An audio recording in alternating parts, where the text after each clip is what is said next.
नमस्कार दोस्तों, आपके अपने YouTube चैनल साहित्य गंगा में मैं डॉक्टर ज्योत्सना सिंह आपका हार्दिक अभिनंदन करती हूँ।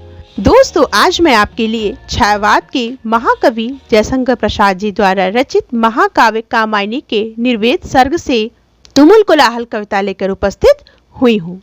तुमुल कोलाहल कविता का प्रसंग, तुमुल कोलाहल कविता की व्याख्या एवं काव्य सौंदर्य और अंत में कविता से संबंधित प्रश्नों के उत्तर देंगे। कविता के प्रसंग को शुरू करने से पहले कामायनी से संबंधित महत्वपूर्ण बिंदुओं पर विचार कर लें। कामायनी जयशंकर प्रसाद जी का महाकाव्य है जिसकी रचना 1936 में हुई। कामायनी में 15 सर्ग हैं। इन सभी सर्गों का अलग अलग नाम है। तुमुल कोलाहल कविता कामायनी के निर्वेद सर्ग से लिया गया है। कामायनी शैव दर्शन पर आधारित है। आचार्य शांति प्रिय द्विवेदी ने कामायनी को छायावाद का उपनिषद कहा है। तो आइए दोस्तों, प्रसंग को शुरू करने से पहले कामायनी में आए पात्रों को देख ले जो कि एक प्रतीक हैं। मनु मन का प्रतीक है, श्रद्धा हृदय का प्रतीक है, ईड़ा बुद्धि का प्रतीक है, कुमार जो कि मनु और श्रद्धा के पुत्र हैं मानव का प्रतीक है। इसके प्रसंग के अंतर्गत कामायनी की कथा मानव सृष्टि में पौराणिक है। जब सृष्टि में प्रलय आया और चारों तरफ विनाश का तांडव मचने लगा तो एकमात्र बचे मनु के हृदय में इस प्रकार की विनाश लीला को देखते हुए विषाद, दुख, हताशा और ग्लानि ने अपना स्थान घर कर लिया। मनु के जीवन में श्रद्धा का आगमन होता है। दोनों एक दूसरे के प्रति आसक्त होते हैं। आगे चल के दाम्पत्य के सूत्र में बनते हुए मनु और श्रद्धा बड़े ही प्रेम से जीवन यापन करते हैं। एक दिन अंतर द्वंद्व के कारण मनु श्रद्धा को छोड़कर चले जाते हैं। आगे जाकर उनका एक अन्य स्त्री ईड़ा से मिलन होता है। मनु ईड़ा के उजड़े हुए राज्य को पुनः स्थापित करते हैं और सारस्वत नगर बसा देते हैं। मनु के राज्य में युद्ध होता है और युद्ध के बाद भयानक विनाश होता है। ऐसी परिस्थिति को देखकर मनु का हृदय पुनः एक बार निराशा विषाद से घिर जाता है। उनका हृदय तड़प उठता है। उधर श्रद्धा अपने पुत्र को लेकर अर्थात मनु के पुत्र को लेकर मनु के पास आती है। कहीं दूर से आती हुई वह कुछ गुनगुनाती हुई आगे बढ़ती है। वही गुनगुनाना, वही गान, यह तुमुल कोलाहल कविता है कि किस प्रकार निराशा से युक्त मानव पुनः श्रद्धा रूपी विश्वास को अपने अंदर जागृत करके एक बार पुनः नए जीवन की संभावना को प्राप्त करता है। प्रस्तुत इस कविता में कवि ने यही दिखलाने का प्रयास किया है। तो आइए अब कविता की व्याख्या की ओर बढ़ते हैं। तुमुल कोलाहल कलह में मैं हृदय की बात रे मन, विकल होकर नित्य चंचल खोजती जब नींद के पल, चेतना थक सी रही तब मैं मलय की बात रे मन। अब आइए शब्दार्थ देखते हैं। तुमुल कोलाहल जिसका अर्थ है तीव्र शोरगुल या घोर हंगामा, कलह संघर्ष या झगड़ा, हृदय की बात शांति देने वाली मनोहर वाणी, विकल अर्थात बेचैन, चेतना सचेतन प्राणी, मलय की बात दक्षिण के मलय पर्वत से आने वाली वसंतकालीन सुगंधित वायु। प्रस्तुत इन पंक्तियों में श्रद्धा अपने स्वरूप का निरूपण करती हुई गाती है, हे मन, जिस समय संसार में आपस के झगड़ों के कारण अत्यधिक कोलाहल छा जाता है, उस समय मैं शांति देने वाली मनोहर वाणी का रूप धारण करके पारस्परिक कलह को दूर किया करती हूँ। और जिस समय सचेतन प्राणी सांसारिक दुखों से बेचैन होकर नित्य अधीर बने हुए इधर उधर फिरते रहते हैं तथा वे अत्यधिक थक जाने के कारण विश्राम करने की इच्छा रखते हैं, उस समय मैं बसंतकालीन सुगंधित दक्षिण पवन के समान उनके दुख जन्य व्याकुलता एवं थकान को दूर करने का प्रयास करती हूँ। श्रद्धा यहाँ पर नारी के रूप में हृदय का प्रतीक है। कवि ने यहाँ श्रद्धा नामक मनोभाव की महत्ता का निरूपण इस गीत में किया है। श्रद्धा को आस्तिक भाव या विश्वास की भावना कहा जाता है। अंतिम पंक्तियों का कर्ता चेतना है, अतः चेतना से तात्पर्य चेतनशील प्राणी से है, जो इस संसार में आकर नाना प्रकार के कष्ट उठाता है, कभी व्याकुल तो कभी चंचल, कभी थका हुआ तो कभी विश्राम के लिए बेचैन होकर इधर उधर मारा मारा फिरता है। परंतु यह आस्तिक भाव या विश्वास की भावना अगर उसमें जग जाए तो उसके निर्जीव जीवन में एक बार पुनः जीवन की संभावना उत्पन्न हो जाती है। दोस्तों, इस पद में रूपक अलंकार के साथ साथ अनुप्रास की सुंदर छटा विद्यमान है। आइए अगली पंक्तियों को देखते हैं।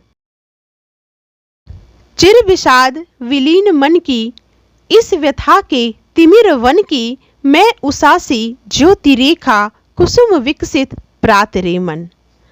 चिर विषाद विलीन, बहुत दिनों से शोक में डूबा हुआ, व्यथा का तिमिर वेदना का अंधकारपूर्ण, ज्योति रेखा प्रकाश की किरण, कुसुम विकसित प्रात फूलों के समान खिली हुई प्रभात बेला।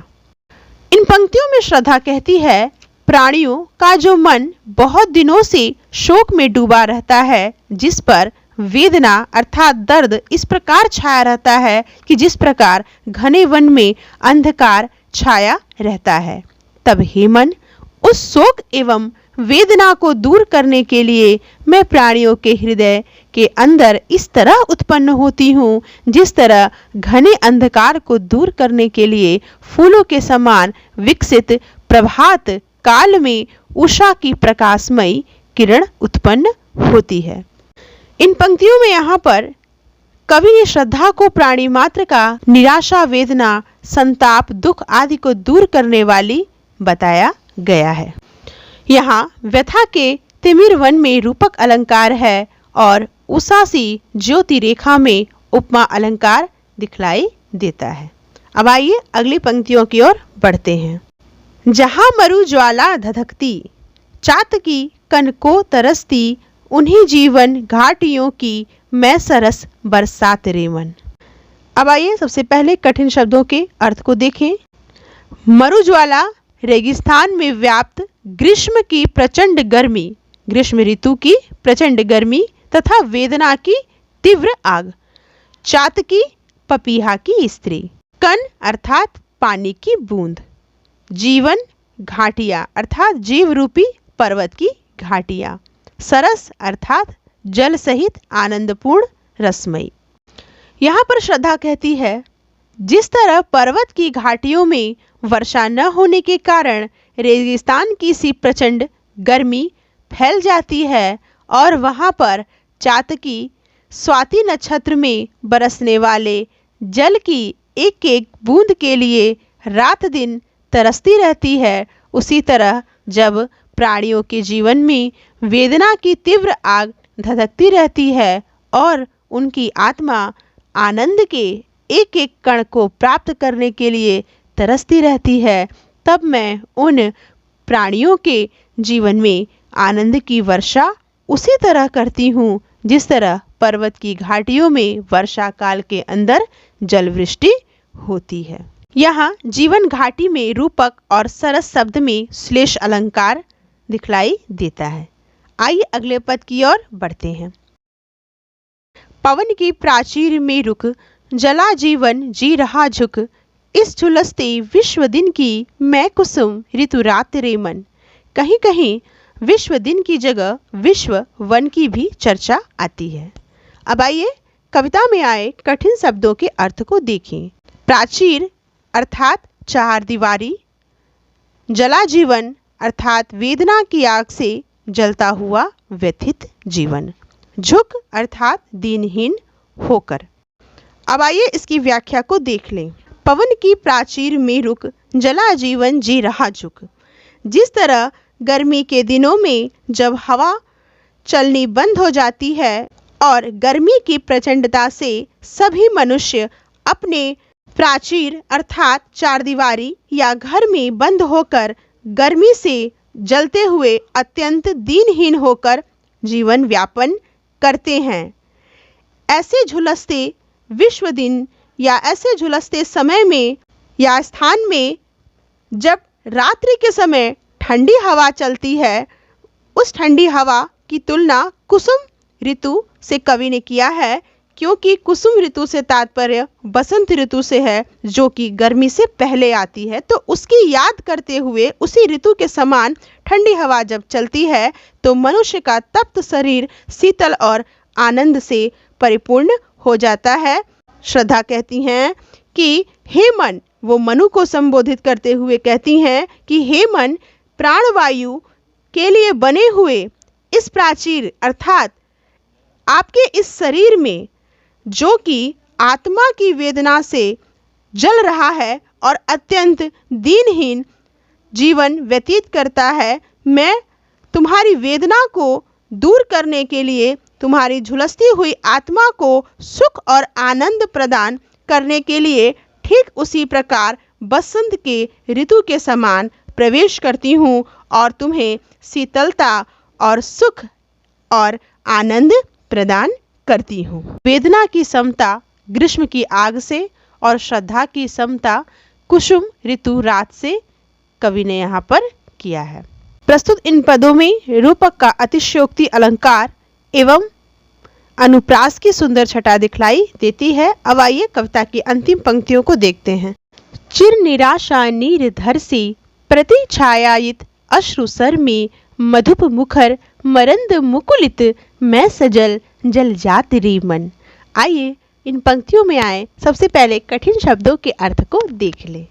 चिर निराशा अर्थात अनंत काल से आशा का पूर्ण होना, निर्धर से अर्थात बादल, प्रतिछायायित छाए हुए, अश्रुसर आंसुओं से भरा हुआ नेत्र रूपी तालाब, जलजात अर्थात कमल।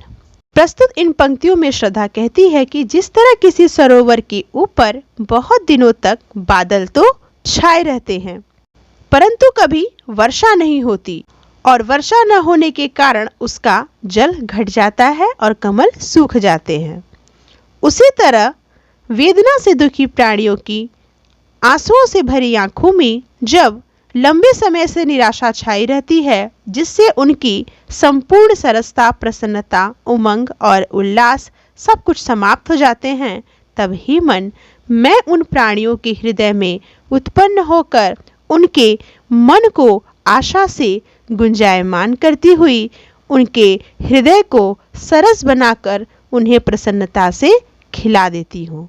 जिस तरह जलपूर्ण सरोवर अर्थात तालाब में भौरों की मधुर शब्द से गुंजायमान तथा मधुर मकरंद से भरे हुए सुंदर कमल खिले रहते हैं, उसी प्रकार मैं प्राणी मात्र के जीवन में प्रसन्नता बिखेर देती हूँ। प्रस्तुत इन पंक्तियों में निराशा, निर्धर तथा अश्रुसर में रूपक अलंकार है। इसके साथ ही यहाँ पर मोहन छंद का प्रयोग हुआ है। तो आइए अब पाठ में आए संबंधित प्रश्नों के उत्तर को देखें। सबसे पहले हम इस प्रश्न पर विचार करते हैं, हृदय की बात का क्या कार्य है। हृदय की बात का कार्य श्रद्धा की बात से है। जब मनुष्य किसी भी उलझन के कारण परेशान या बेचैन होता है, उस समय हृदय की बात यानी श्रद्धा मन को शांति देने, थकान दूर करने, नई दिशा या नई ऊर्जा का संचार करने का कार्य करती है। अगला प्रश्न है, कविता में उषा की किस भूमिका का उल्लेख है। तो इसका उत्तर है कि कविता में उषा की जो भूमिका है वो नए सवेरे से है। श्रद्धा कहती है, मैं प्रातःकालीन उषा के समान मानव जीवन के समस्त अंधकार को दूर करती हूँ। अगला प्रश्न है, चातकी किसके लिए तरसती है। तो चातकी स्वाति नक्षत्र में बरसने वाले जल की एक एक बूंद के लिए रात दिन तरसती रहती है। अब आइए अगला प्रश्न देखें। बरसात को सरस कहने का क्या अभिप्राय है? तो सरस का अर्थ होता है रस सहित, और यहाँ पर कविता के भाव में हृदय का आनंद, जल सहित आनंदपूर्ण, रसमयी जैसी स्थिति।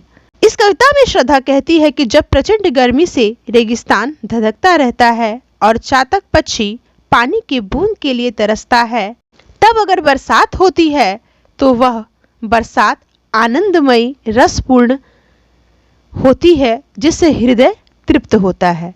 ठीक उसी प्रकार मैं इंसान के जीवन में उसका मन जब तप्त रहता है, उम्मीद की डोर की आश पकड़ा होता है, तब मैं यानी श्रद्धा उसके हृदय में प्रवेश कर उसे सरस बरसात की तरह ही आनंदित करती हूँ।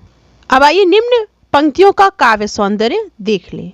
पवन की प्राचीर में रुक, जला जीवन जी रहा झुक, इस झुलसते विश्व दिन की मैं कुसुम ऋतु रात रे मन। सबसे पहले हम अलंकार पर विचार करेंगे तो इन पंक्तियों में कुसुम ऋतु रात शब्दों में रूपक अलंकार के दर्शन होते हैं। झुलसता दिन, पवन की प्राचीर में भी रूपक का अतिशयोक्ति अलंकार दिखाई देता है। शब्द शक्ति लक्षणा है, भाषा खड़ी बोली हिंदी है, लाक्षणिक पदावली का प्रयोग हुआ है। छंद मोहन छंद है और रस शांत रस है, जिसका स्थायी भाव निर्वेद है। अब आइए अगला प्रश्न देखते हैं। सजल जलजात का क्या अर्थ है? सजल अर्थात सरस सुंदर, जलजात अर्थात कमल।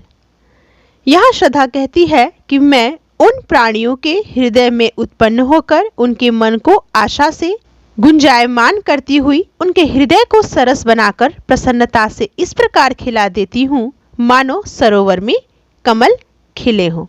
अगला प्रश्न है, कविता का केंद्रीय भाव क्या है? संक्षेप में लिखिए। मनु जो कि मन का प्रतीक है और श्रद्धा हृदय का प्रतीक है। यहाँ पर जब मनु युद्ध के परिणाम को देख के भयंकर निराशा और विषाद व्यथा में विलीन हो जाते हैं, तो उनके जीवन में पुनः आशा का संचार करने के लिए, पुनः प्रेम की स्थापना करने के लिए श्रद्धा का आगमन होता है। श्रद्धा उनके जीवन में प्रकृति के माध्यम से नए नए उदाहरणों को देकर पुनः एक बार उन्हें आशा की ओर प्रेरित करती है, उनके मुरझाए मन को पुनः कमल के समान खिलाने का, प्रसन्नता से युक्त करने का प्रयास करती है। अगला प्रश्न है, कविता में विषाद और व्यथा का उल्लेख है, यह किस कारण से है? अपनी कल्पना से उत्तर दीजिए। तो दोस्तों, यह पूरा सर्ग निर्वेद सर्ग के नाम से जाना जाता है, जिसके अंतर्गत यह तुमुल कोलाहल कविता है। निर्वेद सर्ग भीषण युद्ध की विभीषिका का परिणाम है, जिसके फलस्वरूप इस कविता अथवा गीत को अंधकार में प्रकाश एवं निराशा में आशा के समान लाते हुए कवि ने स्तुत्य प्रयास किया है।